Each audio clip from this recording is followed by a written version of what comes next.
Smiling Faces YouTube channel එකට අද අපි ඔයාලට ගෙනල්ලා තින්නේ ලංකාවට එන්න ඉන්න සුපිරි වැඩ එක. ලංකාවට එන්නේ කවුද? OnePlus 7. ඉතින් OnePlus 7 එක ගැන කතා කරන්න කලින් ඔයාලගෙන් පුංචි ඉල්ලීමක් කරනවා. අපේ වීඩියෝස් හොඳයි වගේ නම් යට තියෙන subscribe button එක ඔබලා bell icon එක click කරලා අපේ තියෙන අඩුපාඩු ඔයාලට හිතෙන හැම දෙයක්ම comment section එකේ mention කරන්න අමතක කරන්න එපා. අද අපේ පළවෙනි වීඩියෝ එක නිසාම YouTube channel එක ගැන පොඩි විස්තරයක් කරලා ඉන්න. අපේ YouTube channel එකෙන් ඔයාලට බලා ගන්න පුළුවන් phones, ඒ වගේම tech gadgets, ඒත් එක්කම ඉන්දියාවල vlogs, ඔය වගේ ගොඩක් දේවල් ඉදිරියේදී බලා ගන්න පුළුවන්. ඉතින් වීඩියෝ එකට යන්න කලින් අපි quick unboxing එකකට ගිහින් OnePlus 7 unboxing එකට යද්දී ඔයාලට පේන එයාලා common විදියටම එයාලගේ usual box එකෙන් තමයි මේ පාරත් ඇවිල්ලා තියෙන OnePlus 7 එක. OnePlus 7T කියලා එකක් එන්නේ නැහැ මේ පාර. OnePlus 7 සහ OnePlus 7 Pro කියන එක තමයි මේ පාර එයාලා ගෙනල්ලා තියෙන්නේ. ඉතින් මේකෙදි transparent back cover එකක් එයාලා දීලා තියෙනවා. ඒත් එක්කම SIM removal tool එක, paperwork stickers වගේ දේවල් ටික තමයි box එක ඇතුලේ තියෙන්නේ. ඉතින් ඒත් එක්කම තමයි box එක දිහා බැලුවාම තියෙන ලොකුම අඩුපාඩු විදියට දකින්නේ එයාලා dash charging කියන concept එක OnePlus 7 එකේදී continue කරන එක. ඒත් එක්කම තමයි OnePlus 7 එකේදී headphone dongle එක අයින් කරලා තියෙන එක. ඒත් එක්කම තමයි ඔයාලට දැන් බලා ගන්න පුළුවන් වෙන්නේ OnePlus 7 එක. මේක ඉතාමත් premium look එකක් තියෙන phone එකක්. ඉතින් පිටිපස්සේ dual camera setup එකක් තමයි තියෙන්නේ. ඒත් එක්කම normal විදියටම OnePlus logo එක OnePlus කියලා ගහලා තියෙනවා. ඉතින් ඊළඟට තියෙන්නේ අපේ charger එක dash charging support කරන charger එක. ඉතින් dash charging කිව්වහම අනිත් charging concept වලට වැඩි පොඩ්ඩක් වේගින් වැඩි. හැබැයි OnePlus 7 Pro එකේදී මෙයාලා use කරලා තියෙන charging concept එකට වැඩිය නම් පොඩ්ඩක් අඩු speed එකක් තමයි මේ කියන dash charging වලදී අපිට දැක් ගන්න පුළුවන්.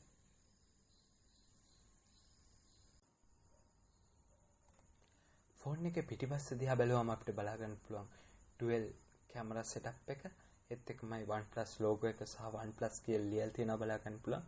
ඒත් එක්කම side දෙක දිහා බැලුවම අපිට එක පැත්තක volume rocker එක බලා ගන්න පුළුවන්. අනිත් පැත්තේ power on off button එක සහ profile change button එක මෙයාලා iPhone එකේ වගේම මෙයාලා ටිකටම කරන් එන දේ මේ OnePlus 7 එකෙත් බලා ගන්න පුළුවන්. ඉතින් යට ගත්තාම අපිට යටින් බලා ගන්න පුළුවන් dual stereo speaker system එක. ඉතින් ඔය ටික තමයි ෆෝන් එක දිහා බැලුවාම. ඒත් එක්කම ෆෝන් එකේ screen එක ගත්තොත් මෙයාලා water drop notch එක ගෙනල්ලා තියෙනවා මේ ෆෝන් එකටත්. කැමරා setup එක ගැන දැනගන්න ඔයාලා ආසාවෙන් ඉන්න ඇති. ඉතින් මං හිතුවා මේකේ මම ගත්ත sample shots දෙක තුනක් ඔයාලට පෙන්නන්න. ඉතින් මේ වීඩියෝ එකේ ඉස්සරහට ඔයාලට ඒකත් බලා ගන්න පුළුවන් වෙයි.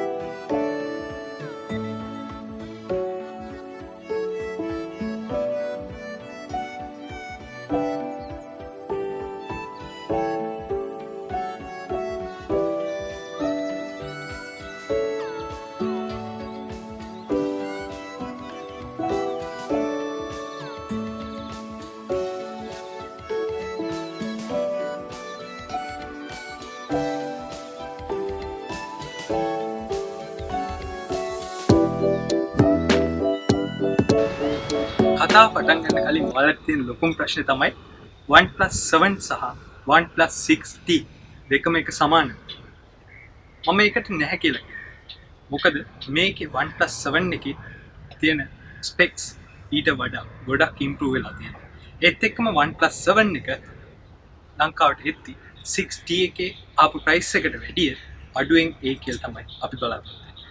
ඉතින් දැන් සති දෙකක් පමණ කාලයක් වෙනවා මේක රිලීස් වෙනවා. නමුත් තාම ලංකාවේ නම් මම හිතන්නේ නැහැ ඔයාලට මිලදී ගන්න පුළුවන් වෙයි කියලා. ඉතින් OnePlus 7 එක ගැන කියනවා නම් මූලිකම විදියට 6GB සහ 8GB කියලා RAM දෙකකින් ෆෝන් එක ඇවිල්ලා තියෙනවා. ඒත් එක්කම කලර්ස් ගත්තොත් මිරර් ග්‍රේ සහ රෙඩ් කියන කලර්ස් දෙකකින් තමයි ඔයාලට OnePlus 7 එක බලා ගන්න පුළුවන්. OnePlus 7 එක සහ OnePlus 6T එක ගැන පොඩ්ඩක් බැලුවොත් එහෙම OnePlus 6T එකේ OnePlus 7 එකේ තියෙන ලොකුම වෙනස තමයි එයාලගේ chipset එක. OnePlus 6T ලගේ තියෙන 845 chipset එකෙන් එයාලා Snapdragon 855 chipset එක දක්වා එයාලගේ chipset එක improve කරලා තියෙනවා. ඒත් එක්කම තමයි display එක ගත්තොත් display එක සමානයි. ඒ වුණාට primary කැමරාව ගත්තොත් primary කැමරාව 48 megapixel දක්වා OnePlus 7 එකේ improvement එකක් වෙලා තියෙනවා. OnePlus 7 එකේ colors ගැන කතා කරනවා නම් 6GB ෆෝන් එක අපිට දැක් ගන්න පුළුවන් වෙන්නේ mirror black කියන කලර් එකකින්. ඒ වගේම තමයි 8GB සහ 256 ස්ටෝරේජ් එකත් එක්ක මෙයාලා ගෙනල්ලා තියෙනවා red කියන කලර් එක. මේ ෆෝන් එක ගත්තොත් එහෙම ඉතාමත් ප්‍රීමියම් ලුක් එකක් තියෙන ෆෝන් එකක් විදිහට අපිට හඳුන්වන්න පුළුවන්. ප්‍රයිස් රේන්ජ් එකත් 7 එකයි OnePlus 7 Pro කියන මොඩල් දෙක ගත්තාම මෙයාලා කැමරා එක OnePlus 7 එකේ ලෙන්ස් එක සමානව ගෙනාපු එක මේක බෙනිෆිට් එකක් විදිහට දකින්න පුළුවන්. ඒත් එක්කම තමයි chipset එක. ඔය දෙක ගැන කතා කරලා ඉවරනාට පස්සේ OnePlus 7 එකේ තියෙන ස්පෙෂල් මෝඩ් දෙකක් තමයි ගේමින් මෝඩ් එක සහ සෙන් මෝඩ් එක කියන්නේ. ගේමින් මෝඩ් එකේදී OnePlus 7 එකේදී අපිට ඩිස්ට්‍රැක්ට් වෙන්නේ නැතුව ගේම්ස් ඒ වගේම තමයි ස්මූත්ලි ප්ලේ කරන්න ලොකු chance එකක් මෙයාලා දීලා තියෙනවා. ඒ කියන්නේ අපි ගේමින් මෝඩ් එක ඔන් කරාට පස්සේ අපිට කෝල්ස් එනවා නම් ඒක නොටිෆිකේෂන් එකක් විදියට විතරක් පෙන්වන විදියට මෙයාලා සිස්ටම් එක ඔපරේට් කරලා තියෙනවා. ඊළඟ එක තමයි සෙන් මෝඩ් එක. සෙන් මෝඩ් එක කියලා කියන්නේ අපි මේක ගොඩක් වැදගත් වෙන්නේ මම හිතන්නේ ස්ටුඩන්ට්ස්ලාට වගේ. මොකද අපි දන්නවා දැන් වෙද්දී ෆෝන් එක යූස් කරන එක ස්ටුඩන්ට්ස්ලාට ගොඩක් කරදරයක් කරලා තියෙනවා. පාඩම් කරද්දී අපිට හිතෙන්නේම ෆෝන් එකක් විතරයි. මෙයාලා ඒකට පිළිමක් විදිහට ෆෝන් එකේම මෝඩ් එකක් නිර්මාණය කරලා තියෙනවා සෙන් මෝඩ් කියලා. සෙන් මෝඩ් එකේදී වෙන්නේ ඔයාලා සෙන් මෝඩ් එක ඔන් කරාට පස්සේ සෙන් මෝඩ් එකකින් ෆෝන් එක යූස් කරන්න දෙන්නේ විනාඩි 20ක් යනකම්. ඔයාලට ඉම්පෝර්ටන්ට් කෝල්ස් විතරක් එන විදිහට තමයි මේ මෝඩ් එකේදී ක්‍රියාත්මක වෙන්නේ. ඒත් එක්කම කැමරා එක යූස් කරන්න පුළුවන්. මම හිතනවා ඉතින් අද ඔයාලා හුඟක් දේවල් OnePlus 7 එක ගැන දැනගන්න ඇති. මේ වගේම අලුත් දෙයක් ගැන අරගෙන ඊළඟ වීඩියෝ එකකින් හමු වෙන්න අපි අදට මෙතන නවතිනවා. ඒත් එක්කම තමයි අමතක කරන්න එපා යට තියෙන subscribe button එක ඔබලා එහා පැත්තේ bell icon එක click කරලා